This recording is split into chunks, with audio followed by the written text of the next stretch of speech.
வணக்கம் நண்பர்களே. நம்ம இன்னைக்கு இந்த வீடியோ பதிவில் என்ன தகவல் பார்க்க போகிறோம் அப்படின்னு பார்த்தீங்கன்னா, ஆப்ஷன்ஸை பற்றி பேசிக்ஸில் இருந்து பிகினர்ஸுக்கு புரிகிற விதமாக ஒரு சீரீஸ் நம்ம கொண்டு போயிட்டுருக்கோம். அண்ட் அதில் ஆல்ரெடி நம்ம ஒரு வீடியோ பார்த்தாச்சு. ஆப்ஷன்ஸ்னால் என்ன, ஆப்ஷன்ஸில் கால் ஆப்ஷன்னா என்ன, புட் ஆப்ஷன்னா என்ன அப்படின்றத பற்றி நம்ம டீட்டெயில்டாக அந்த வீடியோவில் பார்த்துருப்போம். அண்ட் அந்த வீடியோ நீங்கள் யாரும் பார்க்கல அப்படின்னா கீழே டிஸ்கிரிப்ஷன் அண்ட் மேலே ஐ பட்டனில் லிங்க் தரேன். ஃபர்ஸ்ட் அந்த வீடியோ பார்த்துட்டு அதுக்கப்புறமா அந்த வீடியோ பார்க்கும்போது உங்களுக்கு புரிந்து கொள்வதற்கு ரொம்பவுமே எளிமையாக இருக்கும். அண்டு இந்த வீடியோவில் நம்ம ஆப்ஷன்ஸில் என்ன கான்செப்ட் பார்க்க போகிறோம் அப்படின்னு பார்த்தீங்கன்னா, ஆப்ஷன்ஸ் பையர் விஸ் ஆப்ஷன்ஸ் செல்லர் பற்றி பார்க்க போகிறோம். அதாவது ஒரு ஆப்ஷன்ஸ் கான்ட்ராக்டில் பையர் அண்டு செல்லர் 2 பேர் இருக்காங்க. இதில் நீங்கள் ஒரு பையர் ஆகணும் அப்படின்னா அதற்கு சில டெர்ம் அண்ட் கண்டிஷன்ஸ் இருக்குது. அண்டு நீங்கள் செல்லர் ஆகணும் அப்படின்னாலும் கூட இதில் இருக்கக்கூடிய அட்வான்டேஜ் அண்ட் டிஸ்அட்வான்டேஜ் என்ன அப்படின்னு தெரிந்து கொண்டு அதற்கப்புறமா நீங்கள் பையர் ஆகலாமா அல்லது செல்லர் ஆகலாமா அப்படிங்கிறத முடிவு பண்ணிக்கிறது பெட்டர். ஓகே, இப்போ நீங்கள் ஒரு ஆப்ஷன்ஸ் பையர் ஆகணும் அப்படின்னா உங்ககிட்ட ஒரு மினிமம் அமௌண்ட் இருந்தால் போதும். அதாவது லோ ப்ரீமியம் இருந்தால் போதும். எவ்வளவு அப்படின்னு பார்த்தீங்கன்னா, ஒரு 5,000 10,000 15,000 20,000 அந்த ரேஞ்சில் இருந்தாலும் கூட உங்களால் ஆப்ஷன்ஸ் பையராக மாற முடியும். ஆனால் நீங்கள் ஒரு ஆப்ஷன் செல்லராக மாறணும் அப்படின்னா ஹை ப்ரீமியம் தேவைப்படும். சரி, ஓகே, இது எவ்வளவு தேவைப்படுது அண்ட் எதனால் இதில் கம்மியாகவும் இதில் அதிகமாகவும் தேவைப்படுது அப்படின்றத நான் உங்களுக்கு காட்டிடுறேன். ஓகே, இப்போ நிஃப்டியை பொறுத்த வரைக்கும் 23,600க்கு மேலே மூவ்மெண்ட் ஆகிட்டு இருக்கு. அதுதான் இன்னைக்கு மார்க்கெட் ப்ரைஸ். இப்போ நான் என்ன பண்ணுறேன் அப்படின்னா 23,500 காலோட ஸ்ட்ரைக் ப்ரைஸும் அண்டு 23,700 புட்டோட ஸ்ட்ரைக் ப்ரைஸும் நான் ஆட் பண்ணிக்கிறேன். இந்த ஸ்ட்ரைக் ப்ரைஸில் நம்ம எப்படி ஆட் பண்ணுறது, இந்த மணியா அடுத்த மணியா அவுட் ஆஃப் த மணியா அப்படிங்கிற கான்செப்டை பற்றி நம்ம அடுத்த வீடியோ பதிவில் பார்க்கலாம். ஓகே, இப்போ நான் ஒரு கால் அண்டு ஒரு புட்டு ரெண்டையுமே ஆட் பண்ணிட்டேன். அதாவது நம்ம ஃபர்ஸ்ட் என்ன பார்த்தோம் அப்படின்னா ஆப்ஷன்ஸில் நம்ம பையும் பண்ண முடியும் செல்லும் பண்ண முடியும்னு பார்த்துருந்தோம். அதே மாதிரி இந்த பையில் கால் சைடும் என்ட்ரி ஆக முடியும், புட் சைடும் என்ட்ரி ஆக முடியும். அண்ட் அதே மாதிரி தான் இந்த செல்லுலையும் கால் சைட்லையும் என்ட்ரி ஆக முடியும், புட் சைட்லையும் என்ட்ரி ஆக முடியும். இப்போ பையரா செல்லரான்றதை பற்றி மட்டும் நம்ம ஃபோக்கஸ் பண்ணுவோம். ஓகேங்களா? ஓகே, இப்போ பார்த்தீங்கன்னா 23,500 காலோட ப்ரீமியம் ப்ரைஸ் என்னன்னு பார்த்தீங்கன்னா 202 ரூபா. அண்ட் 23,800 புட்டோட ப்ரீமியம் ப்ரைஸ் பார்த்தீங்கன்னா 191. கிட்டத்தட்ட நியர்லி 200 வர்ற மாதிரி நான் எடுத்திருக்கேன்.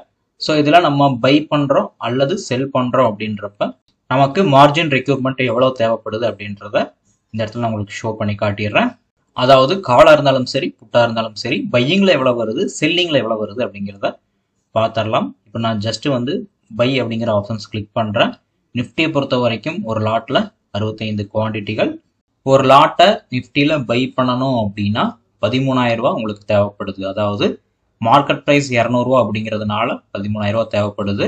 இன்னும் கம்மியாக உங்களுக்கு இந்த ப்ரீமியம் அமௌண்ட் கம்மியாயிட்டே வரும்.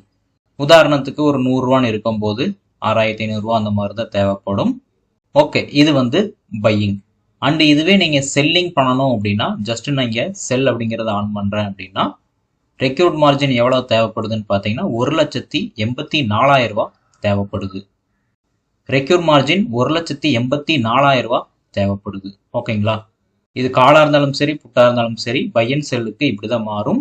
அண்டு புட்டு பை பண்ணுறீங்க அப்படின்னா 12,000 ரூபா தேவைப்படுது. அதே மாதிரி புட்டை செல் பண்ணுறீங்க அப்படின்னா 1,86,000 ரூபா தேவைப்படுது. ஸோ நம்ம ஃபர்ஸ்டே பார்த்தோம் ஆப்ஷன்ஸ் பையிங் அப்படின்னா low premium and option selling அப்படின்னா ஹை ப்ரீமியம் பார்த்தோம். ஸோ இதுதான் அந்த low premium and high premium அப்படிங்கிறது. அதாவது மார்ஜின் ரெக்யூர்மெண்ட்டு பையிங்கை விட செல்லிங்கில் அதிகமாக தேவைப்படும். ஓகே, ரெண்டாவது பாயிண்ட் அப்படின்னு பார்த்தீங்கன்னா ஆப்ஷன்ஸ் பையிங்கில் லிமிட்டட் ரிஸ்க்கு அன்லிமிட்டட் ப்ராஃபிட் அப்படின்னு சொல்லுவாங்க. அதுவே ஆப்ஷன் செல்லிங்கில் லிமிட்டட் ப்ராஃபிட் அன்லிமிட்டட் ரிஸ்க்குன்னு சொல்லுவாங்க. ஸோ இது ஏன் இப்படி சொல்கிறாங்க அப்படின்றத நான் உங்களுக்கு எக்ஸ்பிளைன் பண்ணிடுறேன். ஓகே, இப்போ நம்ம 23,500 கால் ஆப்ஷனை பை பண்ணுறோம் அப்படின்னு வச்சுக்குவோம். நம்ம இந்த ட்ரேட் எடுக்கிறதுக்கு எவ்வளோ அமௌண்ட் இன்வெஸ்ட்மெண்ட் பண்ணுவோம் அப்படின்னு பார்த்தீங்கன்னா 13,130 ரூபா இன்வெஸ்ட்மெண்ட் பண்ணுவோம். ஓகே, இந்த பையிங் பொறுத்த வரைக்கும் என்ன கான்செப்ட் அப்படின்னு பார்த்தீங்கன்னா இப்போ இந்த ப்ரீமியம் அமௌண்ட் இருக்கு இல்லையா, ப்ரீமியம் அமௌண்ட் 202 இருந்து கீழே வர நமக்கு லாஸ் ஆகும். அண்டு மேலே போக போக நமக்கு என்ன வரும் அப்படின்னா ப்ராஃபிட் வரும். அதாவது 202 இருந்து 210, 220, 300, 400 போக போக ப்ராஃபிட். இந்த 202 இருந்து 190, 180, 150 அந்த மாதிரி கீழே போக போக நமக்கு லாஸ். இப்படியே எவ்வளோ தூரம் கீழே போக முடியும் பார்த்தீங்கன்னா 0 வரைக்கும் போகும். அப்போ 0 வரைக்கும் போச்சு அப்படின்னா உங்களுக்கு என்ன ஆகும் அப்படின்னா உங்களுடைய இன்வெஸ்ட்மெண்ட் என்னவோ அந்த இன்வெஸ்ட்மெண்ட் மொத்தமும் லாஸ். அப்போ என்னன்னா நம்ம ட்ரேட் எடுக்கும் போதே நமக்கு மொத்தமாக எவ்வளோ லாஸ் ஆக போகுது அப்படின்றத இந்த பையிங்கில் தெரிந்து கொள்ள முடியும். அதே மாதிரி ப்ராஃபிட் பொறுத்த வரைக்கும் இந்த 202 இருந்து எவ்வளோ வேணாலும் மேலே போகலாம். ஏன்னா ஆப்ஷன்ஸ் பையிங்கை வந்து ரெகுலராக வாட்ச் பண்ணுறவங்களுக்கு தெரியும். சம்டைம்ஸ் இது வந்து டபுள் ஆகிறதுக்கான வாய்ப்புகளும் இருக்குது. இதை விட அதிகமாக போகிறக்கும் 500, 600, 700ன்னு போகிற வரைக்கும் கூட வாய்ப்புகள் இருக்குது. அப்போ என்னன்னா இந்த 200ங்கிறது 400ஆகவும் மாறலாம், 600ஆகவும் மாறலாம், இல்லை அதை காட்டிலும் மூவ்மெண்ட் ஆகலாம். மார்க்கெட்டில் அந்த அளவுக்கு மூவ்மெண்ட் இருந்ததுன்னா அதுக்கேற்ற மாதிரி பாசிபிலிட்டிஸ் இருக்குது. ஸோ இதை மீன் பண்ணுற வகையில் தான் இங்கே என்ன சொல்கிறாங்க அப்படின்னா லிமிட்டட் ரிஸ்க் அன்லிமிட்டட் ப்ராஃபிட். அதாவது நமக்கு எவ்வளோ லாஸ் ஆக போகுதுன்றது முன்னாடியே தெரிஞ்சிடும். ப்ராஃபிட் வந்து மார்க்கெட் கண்டிஷனை பொறுத்து அன்லிமிட்டடாக கூட மாறக்கான வாய்ப்புகள் இருக்குது. அண்டு செல்லிங் பொறுத்த வரைக்கும் லிமிட்டட் ப்ராஃபிட் அன்லிமிட்டட் ரிஸ்க் அப்படிங்கிறதுக்கான அர்த்தம் என்ன அப்படின்னு பார்த்தீங்கன்னா இப்போ நான் இதே ஸ்ட்ரைக் ப்ரைஸில் செல்லிங் ஆட் பண்ணிக்கிறேன். இப்போ செல்லிங் பொறுத்த வரைக்கும் என்ன கான்செப்ட் அப்படின்னு பார்த்தீங்கன்னா இந்த 202 இருக்கு இல்லையா, இந்த 202 இருந்து கீழே வர வரதான் நமக்கு ப்ராஃபிட்.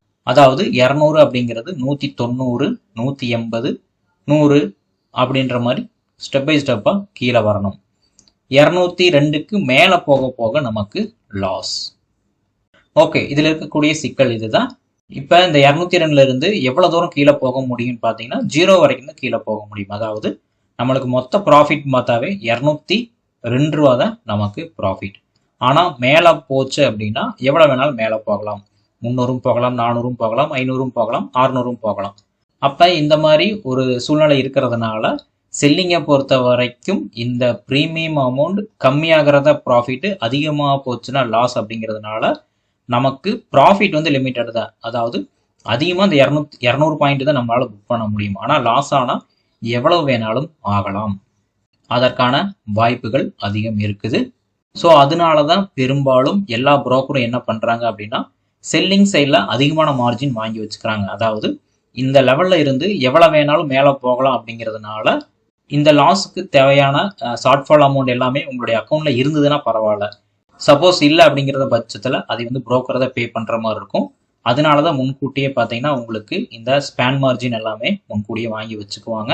ஸோ அதனால தான் உங்களுக்கு செல்லிங்கை பொறுத்த வரைக்கும் மார்ஜின் ரெக்யூர்மெண்ட் அதிகமாக தேவைப்படுறதுக்கான காரணம். ஏன்னா லாஸ் அதிகமாக எவ்வளோ வேணாலும் ஆகலாம் அப்படிங்கிறதுனால முன்கூட்டியே வந்துட்டு ஸ்பேன் ப்ளஸ் எக்ஸ்போசர் மார்ஜின் எல்லாமே வாங்கி வச்சுக்குவாங்க. ஸோ இதெல்லாமே டீட்டெயிலாக நீங்கள் வந்து வெப்சைட்டில் வந்து போய் தெரிந்து கொள்ளலாம். ஸ்பேன் மார்ஜின்னா என்ன, எக்ஸ்போசர் மார்ஜின்னா என்ன அப்படின்றத தெரிஞ்சுக்கலாம். அப்படி இருந்தும் நிறைய பேர் வந்து ஆப்ஷன்ஸ் பையிங் வந்து ரிஸ்க்கு, ஆப்ஷன் செல்லிங்கு தான் ரிஸ்க்கு கம்மி அப்படின்னு சொல்கிறாங்களே. ஸோ இதற்கான ரீசன் என்ன அப்படின்றதையும் பார்த்தலாம். அதாவது ஆப்ஷன்ஸ் பையிங் வந்து மார்ஜின் ரெக்யூர்மெண்ட் ரொம்ப கம்மி அண்டு லாஸ் ஆனாலும் கம்மியான அமௌண்ட்டு தான் லாஸ் ஆகும். ஆனால் செல்லரை பொறுத்த வரைக்கும் ப்ராஃபிட் கம்மியாக தான் வரும், ரிஸ்க்கும் அதிகம். ஆனால் பெரும்பாலும் செல்லிங் தான் ப்ரிஃபர் பண்ணுறாங்க, செல்லிங் தான் சேஃப்னு சொல்கிறாங்க. ஸோ இது எதனால அப்படின்றத ஒன் பை ஒன்னாக பார்த்துடலாம். ஓகே, இப்போ நீங்கள் ஒரு பையராக இருக்கீங்க அப்படின்னா உங்களுக்கு என்ன மார்க்கெட் சூட்டபிள் ஆகும்? அதாவது வாலட்டிலிட்டி மார்க்கெட் தான் சூட் ஆகும். இதே செல்லராக இருக்கீங்க அப்படின்னா வாலட்டைலையும் யூஸ் பண்ணி நீங்கள் ப்ராஃபிட் பண்ணலாம் அண்டு ரேஞ்சு மார்க்கெட்லையும் ப்ராஃபிட் பண்ண முடியும். ஸோ இது ஏன் அப்படின்றதையும் நான் உங்களுக்கு எக்ஸ்பிளைன் பண்ணிடுறேன். ஓகே, மார்க்கெட்டோட ட்ரெண்டை பொறுத்த வரைக்கும் 3 வகை சொல்லுவாங்க. ஒன்று வந்து அப் ட்ரெண்ட், அதாவது கீழே இருந்து மேலே போச்சுன்னா அதை அப் ட்ரெண்டுனும், மேலே இருந்து கீழே வந்தது அப்படின்னா அதை வந்து ஒரு டவுன் ட்ரெண்டுனும், ஒரே ஒரு ஏரியாக்குள்ள மூவ்மெண்ட் ஆகுது அப்படின்னா அதை ரேஞ்சு மார்க்கெட்டுன்னு சொல்லுவாங்க. ஓகே, இதில் up trend and down trend மார்க்கெட்டை பொறுத்த வரைக்கும் பிரச்சனை இல்லை.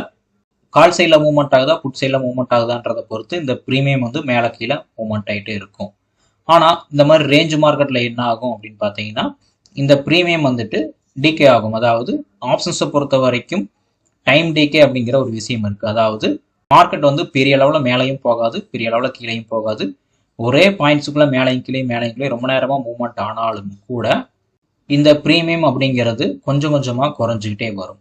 ஸோ இதனால என்ன பிரச்சனை அப்படின்னா ஆப்ஷன்ஸ் பையராக இருக்கீங்க அப்படின்னா இந்த ப்ரீமியம் குறைய நமக்கு லாஸ் அதிகமாகிட்டே வரும்.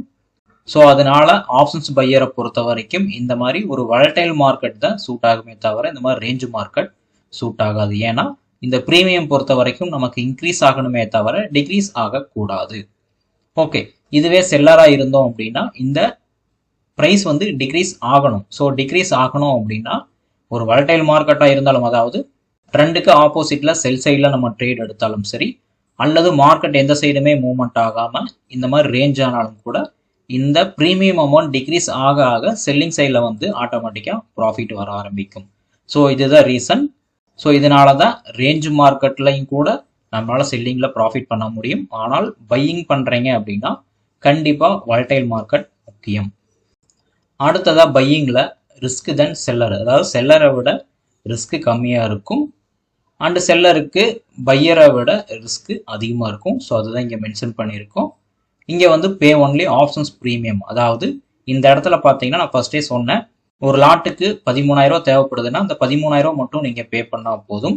ஆனால் செல்லிங்கை பொறுத்த வரைக்கும் பே ஃபுல் மார்ஜின் சொன்னேன், அதாவது நான் வந்து premium plus span plus exposure margin வந்து தேவைப்படும் அப்படின்றத நான் மென்ஷன் பண்ணியிருந்தேன். ஸோ அந்த மார்ஜின் எல்லாமே தேவைப்படுறதுனால நீங்கள் அதிகமான அமௌண்ட் இதுக்கு பே பண்ணுற மாதிரி இருக்கும். ஸோ அதுதான் வந்து ஃபுல் மார்ஜின் அப்படின்னு கொடுத்துருக்கேன். ஆப்ஷன்ஸ் பையிங்கை பொறுத்த வரைக்கும் வின்னிங் ப்ராபபிலிட்டி கம்மின்னு சொல்லுவாங்க. செல்லரை பொறுத்த வரைக்கும் ப்ராபபிலிட்டி அதிகம்னு சொல்லுவாங்க. அதாவது ரெக்கார்ட்ஸை பொறுத்த வரைக்கும் ஆப்ஷன்ஸ் பையிங்கில் வந்துட்டு 90% ட்ரேட் வந்து ஃபெயில் தான் ஆகும். அண்டு ஆப்ஷன் செல்லிங்கை பொறுத்த வரைக்கும் 90% வின்னிங் பண்ணுறக்கான ப்ராபபிலிட்டி அதிகம். இது ஏன் அப்படிங்கிறதையும் நான் எக்ஸ்பிளைன் பண்ணிடுறேன். சிம்பிள் தான். நம்ம ஃபர்ஸ்டே என்ன பார்த்தோம் அப்படின்னா up trend market, down trend market and range market அப்படிங்கிறத பார்த்தோம். பெரும்பாலும் வாலடைல் அப்படிங்கிறது சில நேரங்கள் தான் இருக்கும். ஒரு மார்க்கெட்டில் வந்துட்டு 9:15 to 3:30 வரைக்கும் மூவ்மெண்ட் ஆகுது அப்படின்னா இதில் முக்கால்வாசி டைம் என்ன ஆகும் அப்படின்னா ரேஞ்ச் மார்க்கெட் தான் ஆகும். சரிங்களா? எப்பவுமே வாலடைல் இருந்துகிட்டே இருக்கும்னு கேட்டால் கிடையாது. சில நேரங்களில் வாலடைல் ஆகும், நல்ல ஒரு மூவ்மெண்ட் கொடுத்துட்டு அதுக்கப்புறம் மார்க்கெட் ரேஞ்ச் ஆயிரும். அப்புறம் சடனாக வந்து டக்குன்னு ஒரு வாலடைல் மூவ்மெண்ட் ஆகும், மறுபடியும் மார்க்கெட் வந்து ரேஞ்ச் ஆக ஆரம்பிச்சிடும். ஸோ இந்த மாதிரி இந்த டைமிங்கில் அதிகமான நேரம் வந்து வாலடைல் இருக்காது, கம்மியான நேரம் மட்டும்தான் வாலடைல் இருக்கும், ஒரு ரேஞ்சு தான் அதிகமாக இருக்கும். ஸோ இந்த மாதிரி வாலடைல் கரெக்டாக நடக்கும்போது நீங்கள் ட்ரேட் எடுத்து க்ளோஸ் பண்ணீங்க அப்படின்னா நீங்கள் ப்ராஃபிட்டாக இருப்பீங்க. ஆனால் நிறைய பேர்னால வந்து இந்த வாலடைல் கரெக்டாக எக்ஸாக்டாக எந்த டைமில் நடக்கும் அப்படிங்கிறத பிக் பண்ண முடியாது. அதனாலேயே நிறைய ட்ரேடர்ஸ் வந்து ஃபெயில் ஆகுறாங்க. ஸோ இந்த மாதிரி மார்க்கெட்டில் பெரும்பாலான டைமிங் ரேஞ்சிலே இருக்குது அப்படிங்கிறதுனால செல்லர்ஸ் வந்து டாமினேட் பண்ணுறாங்க இந்த மார்க்கெட்டை.